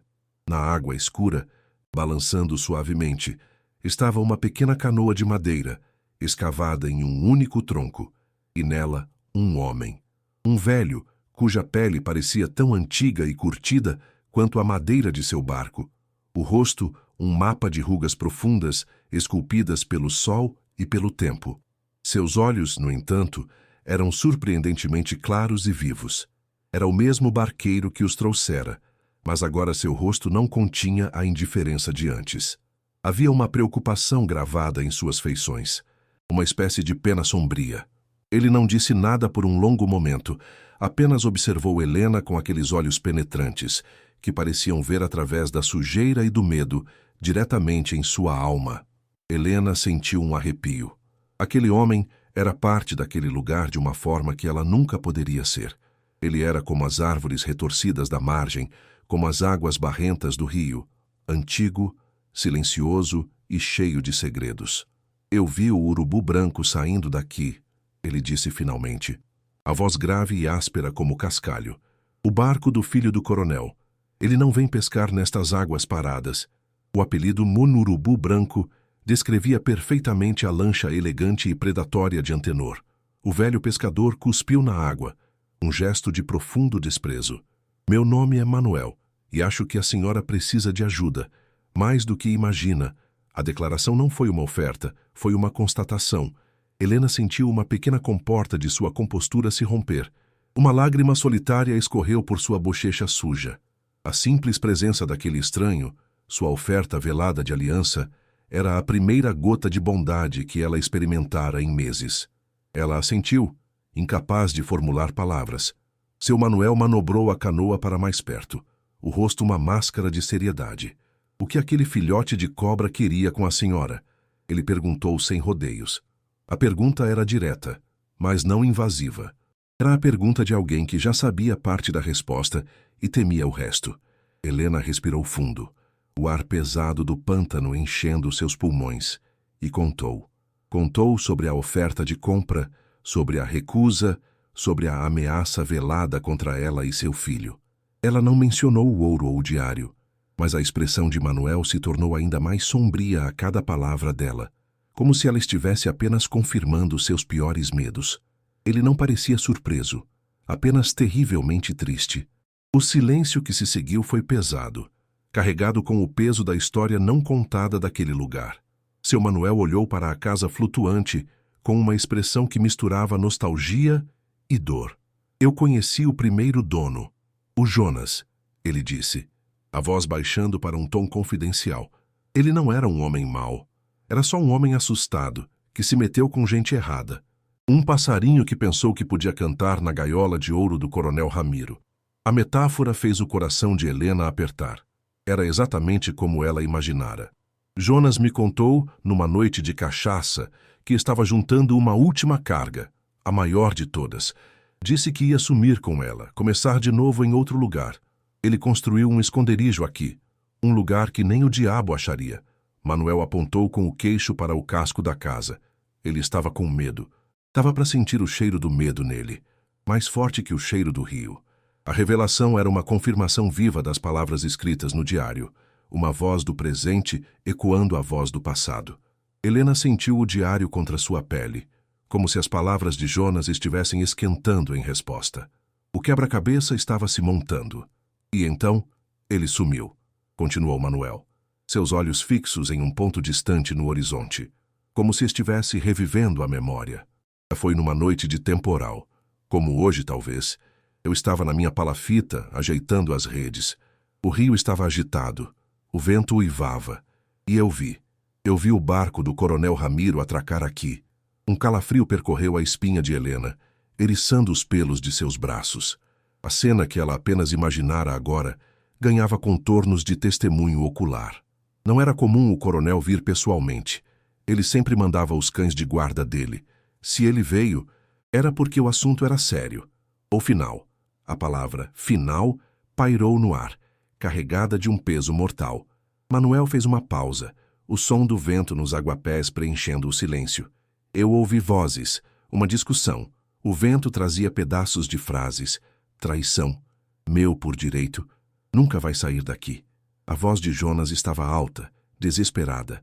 A do coronel era baixa, fria como gelo. Manuel descrevia a cena com uma precisão que só a memória vívida pode ter. Depois, num grito, só um, curto, abafado pela tempestade. Seu Manuel fechou os olhos por um instante, como se o som ainda ecoasse em seus ouvidos depois de todos esses anos. E então, nada. Só o som da chuva e do vento. O barco do coronel partiu alguns minutos depois, sem pressa, e Jonas nunca mais foi visto. O relato era a peça final, a que faltava no diário, a que completava a história com um final brutal e inequívoco. Não havia mais espaço para dúvidas. Jonas fora assassinado. Assassinado naquela mesma casa, por causa daquele mesmo ouro que agora estava sob os pés de Helena. Ela sentiu uma vertigem, o convés parecendo balançar mais do que o normal. Ela se agarrou a um pilar para se firmar, o estômago revirando. A casa flutuante não era apenas uma cena de crime, era um túmulo.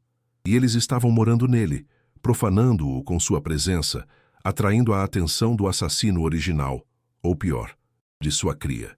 A história não era mais sobre um contrabandista e um coronel. Era sobre ela, Lucas e o filho do assassino. Eu nunca disse nada a ninguém, confessou Manuel, a voz um sussurro rouco. Naquela época, e talvez ainda hoje, falar contra o coronel ou sua família era o mesmo que pedir para os peixes te comerem. Fiquei quieto, mas eu sempre soube. E agora, o filho dele, o doutor Antenor, está farejando o mesmo rastro. Ele finalmente olhou de volta para Helena, e em seus olhos havia um aviso urgente, paternal. Senhora, escute bem. Essa gente não perdoa. A ganância deles é uma doença que passa de pai para filho. Antenor passou anos procurando por esta casa, discretamente. Se ele veio até aqui e fez uma ameaça, não é porque ele acha que o ouro está aqui. É porque ele tem certeza. E ele não vai cometer o mesmo erro do pai. Helena prendeu a respiração. Que erro? Ela perguntou, a voz trêmula. Manuel a encarou, a expressão dura como pedra. O pai dele deixou um corpo desaparecido e uma história mal contada. O filho não. Ele não vai deixar testemunhas. A frase foi uma sentença, clara e final. O ar saiu dos pulmões de Helena como se ela tivesse levado um soco. A urgência na voz de seu Manuel foi o catalisador que quebrou a paralisia de Helena. O pavor não desapareceu, mas se transformou em uma energia febril, uma adrenalina de sobrevivência. Ela não era mais uma vítima passiva esperando o abate. Ela era uma mãe protegendo sua cria. "O que fazemos?" ela perguntou, a voz agora firme, desesperada por um plano. "Ele vai voltar hoje à noite."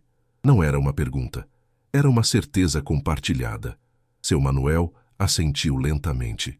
"Eles não vão vir para conversar. Vão vir para pegar o que acham que é deles e para apagar o erro. E o erro, agora, é a senhora e seu menino." A brutalidade da frase era necessária. Um balde de água fria para afastar qualquer ilusão.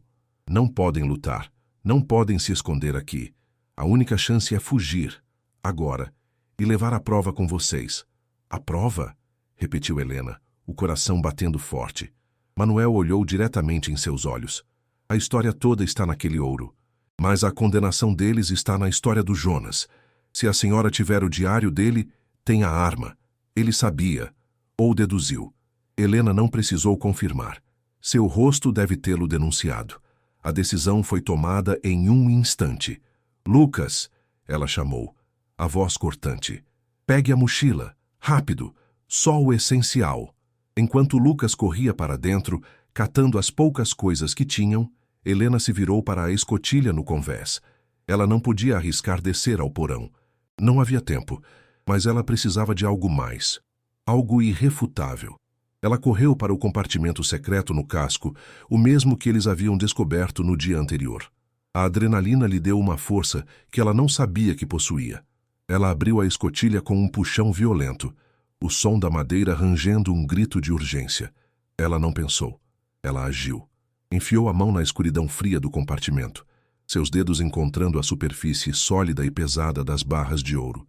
Pegou duas, uma em cada mão. O peso era real, sólido, uma âncora de perigo e de esperança. Ela as enfiou na mochila que Lucas lhe estendeu, junto com o pacote impermeável que continha o diário e os documentos. O peso da mochila era quase insuportável, não apenas pelo ouro, mas pelo fardo do que aquilo representava. Era o preço da vida de um homem, a prova de um império criminoso, e a única chance de salvação para ela e seu filho. Cada item naquela mochila era uma peça de um quebra-cabeça mortal que eles precisavam resolver para sobreviver. "Pronto", ela disse para Manuel, a respiração ofegante. O velho pescador assentiu, o rosto uma máscara de concentração. "Agora, escutem. A lancha deles não entra nos canais estreitos dos manguezais. É a nossa única vantagem. Vamos nos esconder lá e esperar. Quando eles chegarem, nós vamos para a margem oposta, por um caminho que só eu conheço. Lá tem uma estrada de terra. De lá vocês estarão por conta própria." O plano era frágil, desesperado, mas era um plano. Era mais do que eles tinham há 10 minutos. Era uma chance, uma minúscula fresta de luz em uma escuridão que ameaçava engoli-los por completo. Helena sentia um nó de gratidão se formar em sua garganta por aquele velho pescador, um anjo da guarda improvável. A noite caiu sobre o Pantanal, não como um manto, mas como uma mortalha. A escuridão era absoluta, espessa, engolindo a luz e o som. Agachados na pequena canoa de seu Manuel, escondidos sob a cobertura densa de um manguezal a uns 100 metros da casa flutuante, o tempo parecia ter parado. Helena segurava a mão de Lucas com uma força que fazia seus próprios ossos doerem. O silêncio era uma tortura. Cada som da noite era amplificado, distorcido pela imaginação e pelo medo. O coachar de um sapo soava como um alarme. O mergulho de um peixe era como um tiro. O cheiro de lodo e vegetação apodrecida era sufocante. Helena podia sentir a respiração trêmula de Lucas ao seu lado. Podia ouvir as batidas frenéticas de seu próprio coração. Ela rezava, não para Deus, mas para que a coragem de seu Manuel não falhasse, para que a noite os protegesse, para que a sorte, pela primeira vez em muito tempo, estivesse do lado deles. A espera era um veneno, corroendo seus nervos, esticando cada segundo em uma eternidade de pavor. E então, o som, distante a princípio, mas inconfundível. O mesmo ronco grave e potente da lancha de Antenor. O som fez o sangue de Helena gelar em suas veias. Eles estavam vindo. A promessa de Antenor estava sendo cumprida. Seu Manuel colocou um dedo nos lábios. Um gesto desnecessário, pois Helena e Lucas já estavam petrificados, mal ousando respirar. O som do motor ficou mais alto e depois, abruptamente, foi cortado. Silêncio. Um silêncio ainda mais aterrorizante do que o barulho. Eles estavam tentando ser furtivos. Estavam se aproximando na escuridão, remando o resto do caminho. Helena apertou a mochila contra o peito. Tudo o que importava no mundo estava contido naquele pedaço de lona. Sua vida, a vida de seu filho e a história de um homem morto. A tensão na pequena canoa era tão palpável que parecia ter peso, ameaçando afundá-los na água negra. Ela olhou para a silhueta escura da casa flutuante. Agora um alvo esperando o impacto. O momento havia chegado.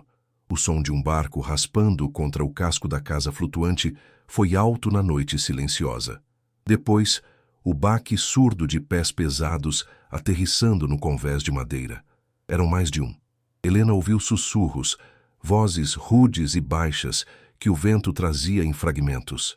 Certeza que estão aí? Não tem para onde ir. O doutor disse que era para ser rápido. As vozes eram desprovidas de qualquer emoção, exceto uma impaciência brutal. Eram as vozes de cães de caça farejando a presa. Helena fechou os olhos com força, uma prece silenciosa nos lábios. Ela podia sentir o tremor do corpo de Lucas se intensificar. Ela o abraçou com mais força, tentando transferir uma coragem que ela mesma mal possuía. A figura de seu Manuel, na proa da canoa, era uma estátua de vigilância, imóvel, o remo em punho não como uma ferramenta, mas como uma arma. Eles eram 3 sombras escondidas na escuridão, testemunhas silenciosas da invasão de seu próprio refúgio precário. O mundo havia encolhido aquele pequeno trecho de rio escuro. Um estrondo metálico ecoou pela água, seguido pelo som inconfundível de madeira se partindo. Eles estavam arrombando a porta. A violência do som foi um choque físico, fazendo Helena estremecer. Não havia mais sutileza. A caçada havia começado abertamente. Os homens não estavam mais sussurrando. Procurem em todo canto. Ele disse que o ouro está aqui. A voz era um rosnado, cheio de ganância e brutalidade. Então, uma outra voz, mais fria, mais calculista, acrescentou algo que fez o sangue de Helena se transformar em gelo. E lembrem-se, o doutor foi claro. Peguem o ouro e apaguem o resto, sem pontas soltas, desta vez. A confirmação, a sentença de morte, dita em voz alta na escuridão do Pantanal. Não havia mais ambiguidade. Eles não eram apenas ladrões. Eram assassinos enviados para terminar o trabalho que o coronel começara 30 anos antes. Naquele instante, Helena soube que a fuga não era uma opção. Era a única forma de existência que lhes restava. Seu Manuel não precisou dizer nada. Ele começou a remar. Enquanto os sons da destruição vinham da casa flutuante, o barulho de móveis sendo virados, de tábuas sendo arrancadas, a pequena canoa de seu Manuel começou a se mover. Ele não remava na direção do rio aberto, mas para dentro do manguezal, por um canal tão estreito que os galhos das árvores arranhavam o rosto deles. A escuridão era total e o silêncio do movimento da canoa era fantasmagórico. Manuel navegava de memória, seus movimentos fluidos e precisos, uma vida inteira de conhecimento, guiando-os através daquele labirinto aquático. Helena se encolheu no fundo da canoa, protegendo Lucas com seu próprio corpo, a mochila firmemente presa em seus braços. A cada remada que os afastava da casa, uma pequena fração da tensão parecia se dissolver, apenas para ser substituída pela incerteza do que viria pela frente. Eles estavam escapando, mas para onde? A fuga era apenas o começo de outra jornada, uma jornada ainda mais perigosa, onde eles seriam os caçados, mas estavam vivos. Por enquanto, eles ouviram um grito de frustração vindo da casa flutuante, distante agora. Não tem nada aqui, a caixa está vazia. E depois outro. Eles sumiram. Os desgraçados fugiram. O pânico na voz dos capangas era quase satisfatório, uma pequena e amarga vitória. Eles tinham a prova, eles tinham a história, eles tinham as 2 barras de ouro, o suficiente para provar que a lenda era real. Antenor não conseguiria o que queria. A fúria dele, Helena imaginou. Seria terrível. E essa fúria agora estaria inteiramente focada em encontrá-los. A pequena canoa continuou seu trajeto silencioso, uma agulha costurando um caminho através do tecido escuro e denso da noite pantaneira. O cheiro de lodo deu lugar ao cheiro de terra úmida quando eles finalmente se aproximaram de uma margem sólida, um pequeno ancoradouro escondido pela vegetação que seria invisível para olhos não treinados. O som do motor da lancha de Antenor, rugindo à distância, em fúria, era a trilha sonora de sua fuga. Eles conseguiram. A primeira etapa estava concluída. Com as pernas fracas e o corpo dolorido, Helena saiu da canoa, ajudando Lucas a desembarcar na terra firme e lamacenta. A sensação do chão sólido sob seus pés, depois de dias na instabilidade da casa flutuante, era estranha e reconfortante. Seu Manuel apontou para uma trilha quase invisível que subia pela vegetação.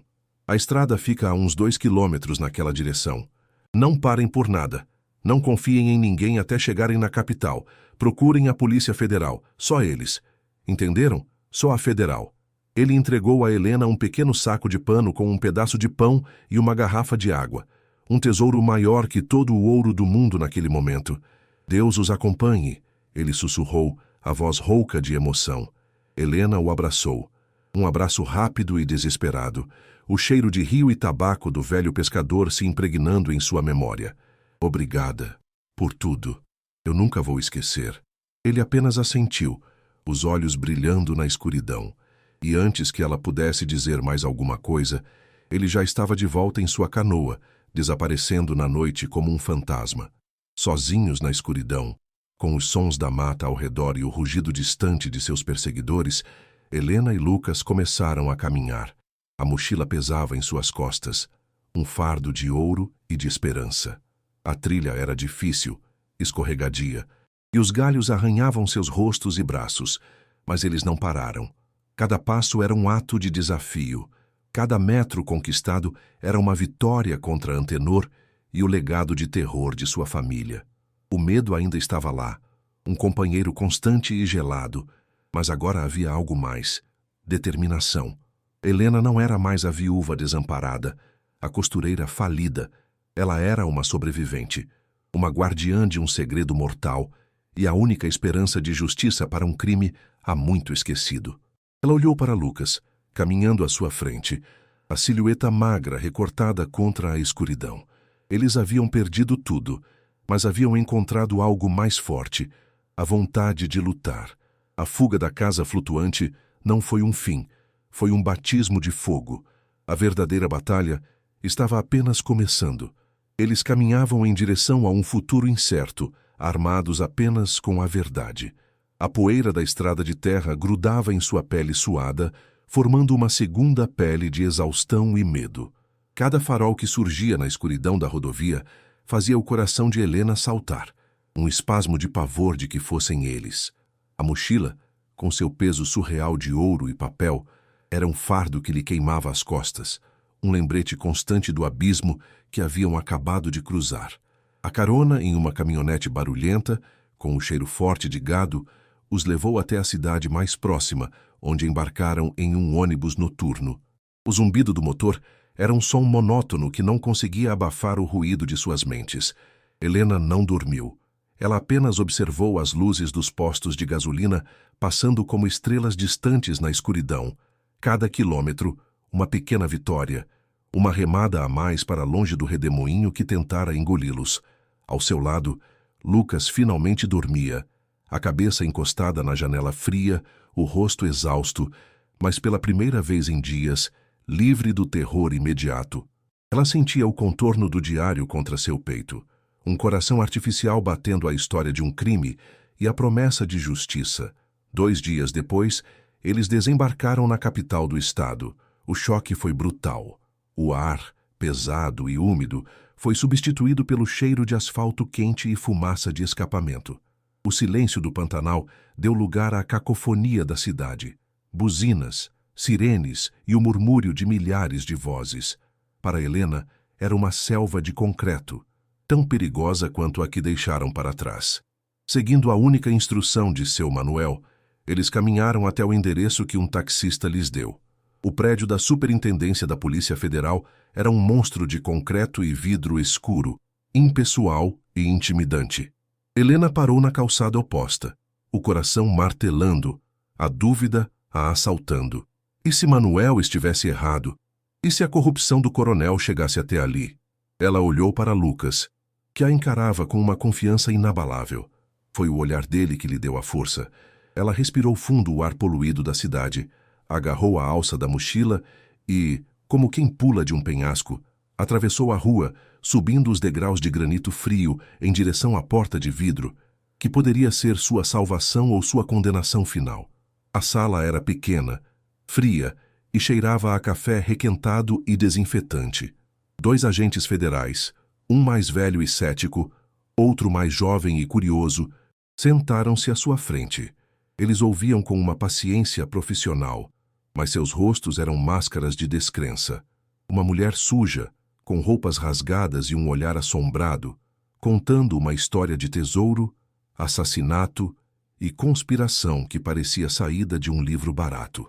A voz de Helena tremeu no início, um fio frágil de som, mas enquanto ela falava, lembrando-se do cheiro de podridão da casa, da face sorridente e mortal de Antenor, da coragem nos olhos de seu Manuel, sua voz ganhou força.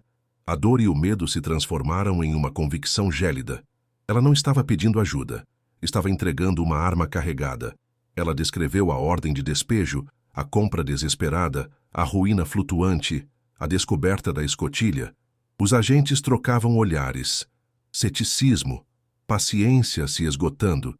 Eles já tinham ouvido histórias de loucos antes. Mas então, Helena parou de falar e abriu a mochila. Ela colocou o pacote envolto em lona sobre a mesa de metal. O agente mais velho o abriu com cuidado, revelando o diário de couro rachado e os documentos amarelados. O silêncio na sala se aprofundou.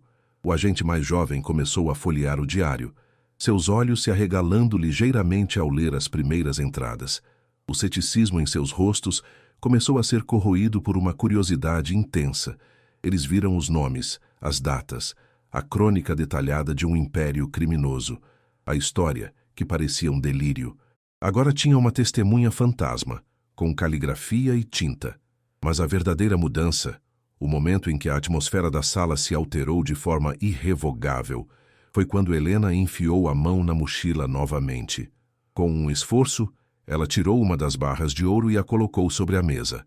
O som não foi alto, mas foi pesado, denso, um tude sólido e absoluto que vibrou através do metal da mesa. O brilho amarelo e fosco do ouro sob a luz fluorescente do teto silenciou qualquer dúvida restante. Os 2 agentes olharam da barra de ouro para o rosto de Helena, e agora, em seus olhos, havia um novo brilho, o da caça. O que se seguiu foi uma torrente de atividade. A história de Helena, agora corroborada pelo ouro e pelo diário, acionou uma engrenagem poderosa dentro da Polícia Federal. Uma força-tarefa foi montada em sigilo absoluto. O diário de Jonas deixou de ser uma relíquia e se tornou um mapa operacional. Analistas financeiros começaram a cruzar os nomes e datas com registros bancários antigos, descobrindo contas fantasmas e transações suspeitas que dormiam em arquivos digitais por décadas. O nome Coronel Ramiro ativou alarmes em sistemas de inteligência, conectando-o a investigações arquivadas por falta de provas e a políticos que tiveram ascensões meteóricas e inexplicáveis. A história de Jonas era o fio solto que, uma vez puxado, começou a desfazer toda a tapeçaria de poder e corrupção tecida pela família de Antenor. Cada página do diário era uma nova linha de investigação, cada anotação paranoica de Jonas, uma pista para um novo crime. A máquina da justiça, lenta e pesada, finalmente começou a se mover, impulsionada pelo testemunho de um morto e pela coragem de uma sobrevivente. A prisão de Antenor não foi um espetáculo de violência, mas de humilhação. Agentes federais, trajando ternos escuros e discretos, não invadiram sua fazenda, mas entraram calmamente em seu escritório de advocacia no centro da cidade, um santuário de vidro, aço e arrogância. Ele estava no meio de uma chamada de vídeo, o sorriso polido no rosto quando os viu entrar. A confusão em seu rosto rapidamente deu lugar a uma fúria gélida quando o mandado de prisão foi apresentado. Não houve resistência física. Sua arma sempre fora o poder, a influência. Mas ali, sob as luzes frias de seu próprio império, ele era apenas um homem. O som das algemas se fechando em seus pulsos bem cuidados foi um estalo seco, o som de um reinado terminando. Enquanto era escoltado para fora, passando por seus funcionários atônitos, a máscara de Dr. Antenor finalmente caiu, revelando o rosto contorcido de um animal encurralado, o mesmo predador que Helena vira por uma fração de segundo na casa flutuante. Naquela noite, a notícia explodiu nos jornais e o império construído sobre ouro de sangue começou a desmoronar em praça pública. O diário não levou apenas a crimes financeiros. Seguindo as pistas de Jonas e com um depoimento anônimo e detalhado providenciado por seu Manuel através de canais seguros, a PF reabriu o caso do desaparecimento de Jonas. Eles voltaram ao rio. Mergulhadores vasculharam o lodo ao redor, de onde a casa flutuante ficara ancorada por 30 anos, e eles encontraram, não um corpo, mas algo igualmente condenatório, uma pistola antiga, o número de série corroído, mas ainda rastreável a um dos capangas registrados do velho coronel. Outros pescadores e moradores da região, agora se sentindo seguros pela primeira vez em suas vidas, começaram a falar. Pequenos fragmentos de histórias, de barcos vistos à noite, de ameaças sussurradas, se uniram para formar um quadro completo da noite em que Jonas morreu. Antenor foi formalmente indiciado não apenas por contrabando, lavagem de dinheiro e formação de quadrilha, mas também pela ocultação e obstrução de justiça no assassinato cometido por seu pai.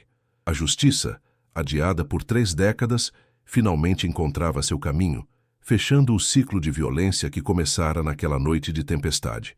Semanas depois, em uma sala de reuniões diferente, clara e com cheiro de papel novo, Helena assinou os últimos documentos, por lei e como recompensa por sua colaboração crucial que levara à maior apreensão de bens criminosos da história do Estado.